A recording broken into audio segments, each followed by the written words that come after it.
அனைவருக்கும் என் தமிழ் வணக்கம். தமிழ் பேசு புலனம் நடத்தும் குரல் பேசும் குரல். இன்றைய அதிகாரம் 35 துறவு.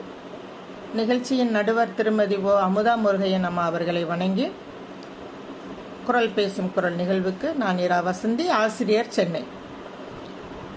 குரல் 341. யாதெனின் யாதெனின் நீங்கியான் நோதல் அதனின் இலன். ஒருவன் பல வகையான பற்றுகளில் எந்த ஒன்றை விட்டுவிட்டாலும் குறிப்பிட்ட அந்த பற்று காரணமாக வரும் துன்பம் அவனை அணுகுவதில்லை. குரல் எண் 342. வேண்டின் முண்டாக துறந்த பின் ஈண்டு இயற்பால பல.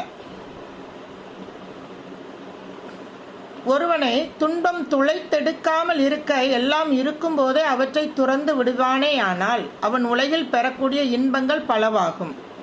குரல் எண் 343. அடல் வேண்டும் ஐந்தன் புலத்தை விடல் வேண்டும் வேண்டியவெல்லாம் ஒருங்கு. ஐம்புலன்களையும் அடக்கி வெல்வதும் அப்புலன்கள் விரும்புகின்றவற்றையெல்லாம் விட்டு விடுவதும் துறவுக்கு இலக்கணமாகும். குரல் எண் 344. இயல்பாகும் நோன்பிற்கொன்று இன்மை உடைமை மயலாகும் மற்றும் பெயர்ந்து. ஒரு பற்றும் இல்லாதிருத்தலே துறவுக்கு ஏற்றதாகும். ஒன்றன் மேல் பற்று வைப்பினும் அது மேன்மேலும் பற்றுகளை பெருக்கி மயங்க செய்துவிடும். குரல் எண் 345. மற்றும் தொடர்பாடு எவன்கொள் பிறப்பற்றுங்கள் உற்றார்க்கு உடம்பும் மிகை.